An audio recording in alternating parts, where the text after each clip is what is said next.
Hello সবাইকে। আজ varsity class শেষ করে সবাই একসাথে প্ল্যান করলাম বৃষ্টিতে ভিজবো। আর আমার কাছে হঠাৎ প্ল্যান করা মুহূর্তগুলোই না সব থেকে বেশি সুন্দর হয়। তাই আজ দিনটা কেমন কাটালাম এই নিয়ে থাকছে আজকের ব্লগ। সকাল সকাল রেডি হয়ে বেরিয়ে পড়লাম ভার্সিটির উদ্দেশ্যে। যদিও ছাতা নিয়ে বের হলেও কাকভেজা হয়ে ভার্সিটিতে গিয়েছি কোনো রকমে। আমার তো এই বৃষ্টিতে আজ ভার্সিটিতে যাওয়ার কোনো মুডই ছিল না, বাট কিছু করার নেই। আজকে 2টা ক্লাসও ছিল, সাথে একটা সিটি ছিল আমাদের।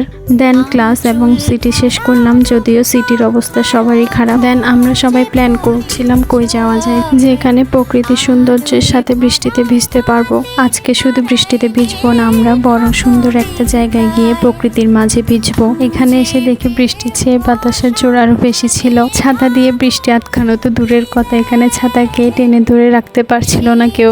বৃষ্টি আর এই রকম প্রকৃতির সৌন্দর্য হয়তো সামনাসামনি না দেখলে উপভোগ করা যায় না। দেন আমরা ফ্রেন্ডরা মিলে সেদিন অনেক মজা করেছিলাম, যদিও পানিতে লাফালাফি করার সময় ছোটবেলার কথা মনে পড়ছিল ভীষণ। আর আমরা এত বেশি ভিজেছি যে নির্ঘাত ঠান্ডা লাগবেই আমাদের, কিন্তু আনন্দটা হয়তো স্মৃতি হয়ে থেকেই যাবে।